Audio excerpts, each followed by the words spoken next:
Welcome back. Joining us from Washington, we'll look at Axios AM, the co-founder of Axios, Mike Allen. Mike, good morning to you. Good morning. Talk to us about Axios' one big thing today. Yeah, the Axios one big thing, unanimity on one question. So Axios has been taking your viewers to a series of focus groups in swing states.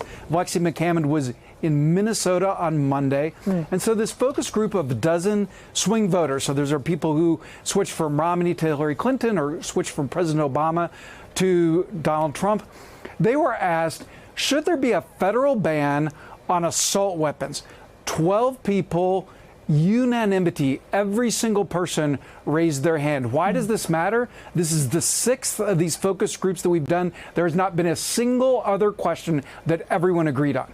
It's pretty stark, pretty incredible to think of it like that. What were some of the other big takeaways from this focus group? You said that was the only question that everyone agreed upon. What are the other questions that nobody agreed upon? Yeah, no, so what's interesting about these focus groups, this, of course, isn't like a poll. It's not statistically significant, but it's a great way to eavesdrop on America, to listen to what people are saying. A big mistake the press made in 2016 was not paying enough attention to what people said. So another fascinating part of this conversation, these voters were pushed a little bit. These 12 swing voters were asked, what about the counter argument? What if we ban federal assault? If there's a federal ban on assault weapons, does that mean the government comes for other guns? Not a single one of these voters changed their position. One voter that we quote says that's BS. Another 34-year-old said something that I think a lot of people will agree with.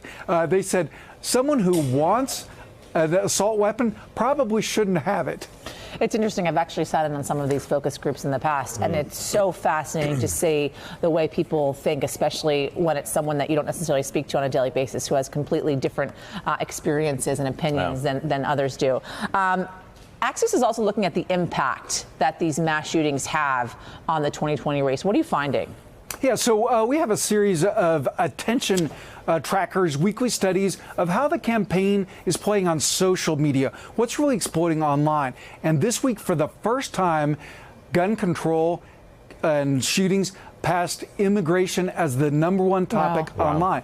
Now, what's interesting about this, and this was the first 3 days of coverage, so it was early days. What's interesting about this is, for the first time, most of these stories were factual. These were mostly accounts of what had happened, that people engaged with. Of course, most of the content that moves around on social is partisan. And what were the top two topics here? This is really interesting. Stories of heroism did very well.